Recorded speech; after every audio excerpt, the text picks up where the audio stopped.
Okay, campers, today I'm going to teach you everything you need to know about how to set up and play the Curse of Camp Wila-Haunchoo.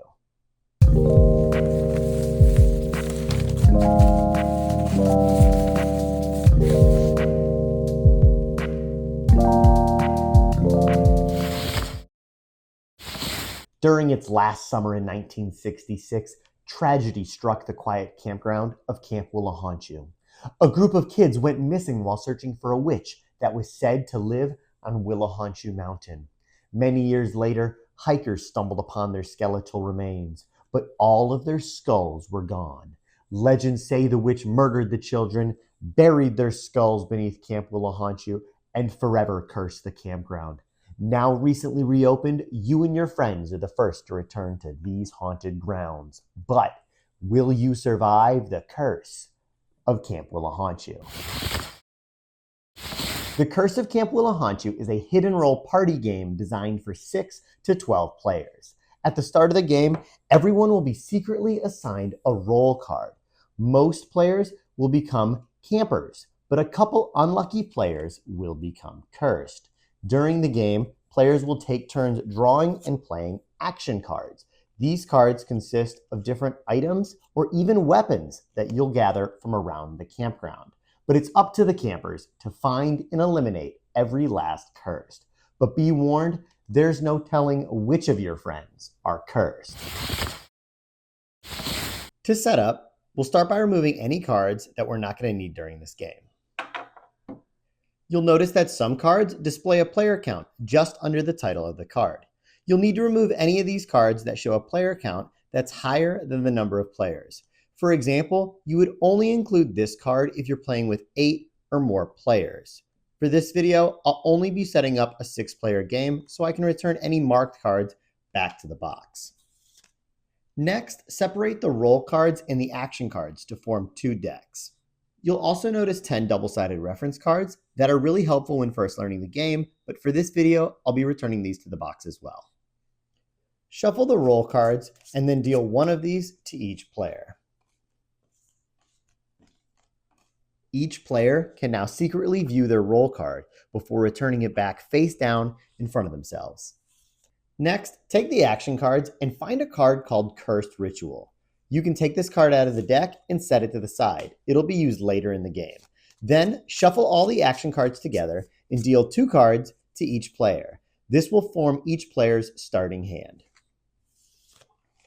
It's important to note that while your cards are a secret, during the game, players can say anything they'd like. That includes telling other players what your action cards are, telling other players what role card you have, and you can even, and are oftentimes encouraged, to lie about what your cards are. But you may never reveal your cards to other players unless instructed to by another card or if you've been eliminated.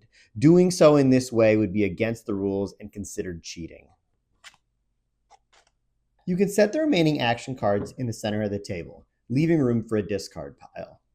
Once the game has been fully set up, it should look a little something like this. Each player with their role card and 2 action cards forming their starting hand, and the remaining action cards in the center of the table next to the Cursed Ritual. During the video, I'll set all of this to the side and bring it back in when necessary. To finish setting up the game, you'll choose a random player to recite a prompt known as the Spell of Wila-Haunchoo. All the players, including the player reciting the prompt, must follow the instructions. This prompt can be found in the rules and references just after the setup page and is as follows. Everyone look down and close your eyes.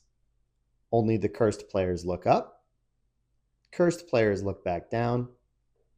Everyone open your eyes and look up.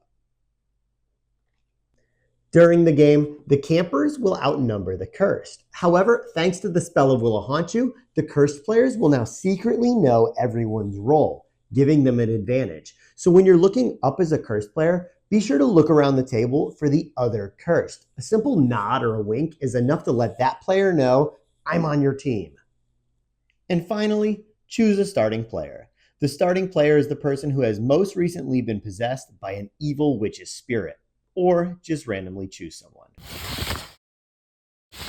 On your turn, you're going to do 2 things. First, you're going to start by drawing 1 card from the top of the deck. Then, if you'd like, you may play one of the cards from your hand, or you can end your turn here. Since it's the start of the game, I don't yet quite know the motives of the other players, so I'm going to go ahead and pass and end my turn here. Now, it's the next player's turn, and they're going to do the same thing. They're going to draw the top card of the deck, and then either choose to play one of the cards from their hand or pass their turn. Let's assume every player has had the chance to take a turn, and now it's back to my turn. Well, I'm going to start the same way and draw the top card of the deck. But now I have more than 3 cards in my hand. And if it's ever your turn and you have more than 3 cards in your hand, you no longer have the option of passing your turn.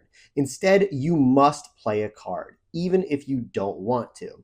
So I'm going to go ahead and play the S'more, which allows me to draw even more cards. In fact, I'll draw 2 from the deck. But now I've played a card and I still have more than 3 cards in my hand. Well, you can never end your turn with more than 3 cards, so unfortunately I'm going to have to discard down to 3 without gaining the benefit of any of these cards. I'll go ahead and choose the knife and the bandage here and discard those. Now that I've played a card and I now have only 3 cards in my hand, I can end my turn and pass it on to the next player. Play will continue like this. Players will take turns drawing cards, playing cards, and eliminating other players until one team wins. Now let's talk about how you win the game. If you're a camper, it's super simple. Eliminate all the cursed and all the campers win. If you're a cursed, it's a little bit trickier, but it's not really that hard. All you have to do is tie the game. And what I mean by that is eliminate enough campers for them no longer to outnumber you. And that can work even if some cursed have already been eliminated. In this case, the cursed wouldn't have won, but neither would the campers. But if you were to eliminate a camper, then the cursed win because it's even here. However, if you were to eliminate the cursed, then the campers now win. And even if you've already been eliminated from the game and your team wins, you still share in the victory. Whether or not you're a cursed player or whether or not you're a camper, it's the same thing. Now, I'm sure as I've been shuffling through these cards, you're like, oh man, he's got red cards, he's got green cards, he's got blue cards, there's an orange card, I'm never going to figure this out. There's so many cards. But stick with me, I promise it's super easy. So we'll start with one of the easiest cards. How about a rock? Well, I know it's a rock because it says so right there. And I know this rock is a damage card because it says so right there. It's also red. All of the damage cards in the deck are going to be red. So when you see one, you go, aha, that's a damage card. I know that. Every card also will say what it does just down here in the box. For example, the rock deals 1 damage. You can also see how much damage it deals by this little blood drop right here. So you know it deals 1 damage. Now, what do I mean when I say it deals a damage? Well, when you play this card, you pick a player that you might want to eliminate. You simply play it right on top of that player, and it's there. So we've dealt 1 damage to that player. Now, it could come back around, and that could be really bad. Or other players might decide, yeah, let's gang up and get that guy. Well, we've got a hatchet here. Maybe somebody deals 3 more damage. He's got 4 damage now. And then, oh, we got a frying pan here, so we'll smack him with the frying pan, and we'll look at that. This player now has 6 damage, and that's just enough to eliminate somebody. If you ever have 6 or more damage, you are out of the game. And you have to reveal your roll card. And you're out. That's it. You're eliminated. So let's flip things around for a second as if we were the player that was just eliminated. We've just taken 6 damage. We've revealed our roll card. What's next? Well, you're going to take any action cards that might still be in your hand and discard those, along with any damage that you were dealt during the game and any other cards that might still be in front of you. But what now? Do I just sit on my phone and wait for the next game to start? No, of course not. Remember, if your team wins, even if you're eliminated, you win too. And even after death, players may still talk and strategize with the remaining players. Let's go back to just before this player was eliminated. He now has 4 damage and is in need of some serious help. Well, I might just be the player to do that because I have this blue card here, which is a medicine action. Medicine actions are cards that help out other players. This card specifically is a bandage, and it says heal a damage card in front of another player. So let's go ahead and do that right now. I'm going to choose one of these damage cards. Let's go with the 3 here. That's the one he really needs help with. And I'm going to remove it and place it in the discard pile to get rid of it. Now he only has 1 damage left on him. Much better than he was before. But what am I going to do with this medicine action? Well, it would be gross to reuse a bandage. So we're actually going to remove this from the game completely. And you're going to do that anytime you play a medicine action. So just remember, red cards are placed in front of somebody. Blue cards are removed from the game completely. Oh, and one more thing. A medicine action can never be used on yourself. You can only use them on another player. So if you're the player that needs help, I suggest you make some friends.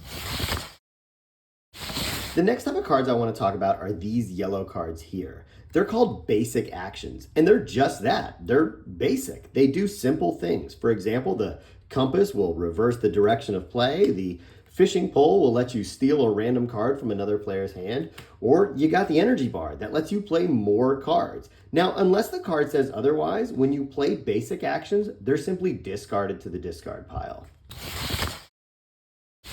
Let's take a look at a couple of these green cards here. These are called equip actions, and when you play one of these cards, you gain a little benefit for the rest of the game. For example, the life vest here gives you more life, and the backpack lets you hold extra cards. To play one of these cards and gain the benefit, all you have to do is place it right in front of yourself. And finally, let's look at these orange cards here. These are called react actions, and unlike other cards, these are actually played during other players' turns. You're going to use these cards to cancel or interrupt the effects of any cards that were just played. And anytime you use one of these cards, it's immediately discarded to the discard pile. You might have also noticed these funky multicolored cards. These are called multi-actions, and they actually give you a choice of how you want to play the card. For example, the flare gun can be played as a damage card or a react action, whereas the shovel can be played as a damage card or a basic action. When you play one of these cards, you play it as if it were the chosen type. For example, if I played the shovel as a damage, I would place it on another player. But if I played it as a basic action, I would discard it to the discard pile. And so if we ignore these different color multi-action cards for just a second, there's really only 5 different colored cards in the deck. You've got the red cards that deal damage to other players, the blue cards that heal the damage, but you have to remove them from the game, the yellow cards that are simply discarded when played, the green cards that are played in front of you to gain a benefit, and the orange cards that can be played at any time, even during other players' turns, and then are discarded. Now, I'm not going to go through and talk about each card individually, but I do feel that there are a few cards important enough to mention in this video. To start, let's look at this card here, the Witch's Journal.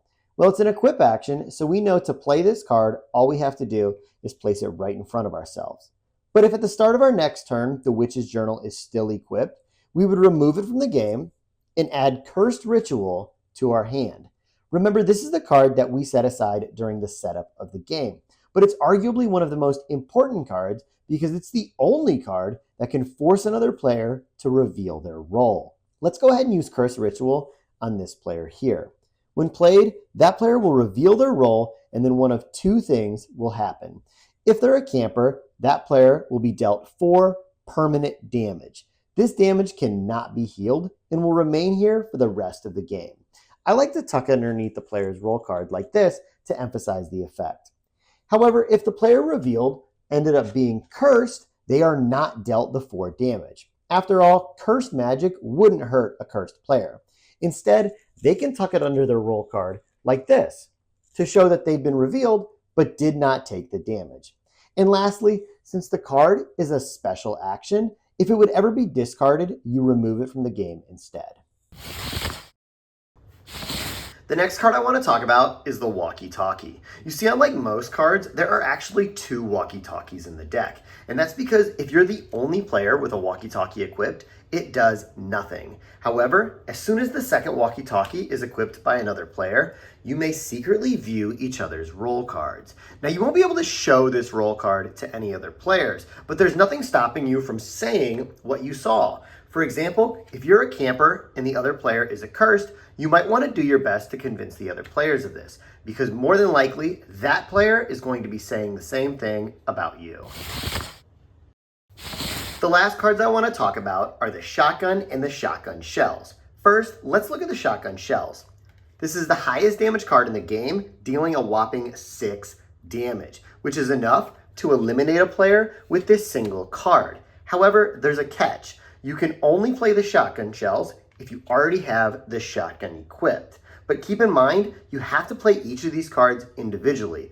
Unless you're lucky enough to also have the energy bar, playing both the shotgun and the shotgun shells will take multiple turns.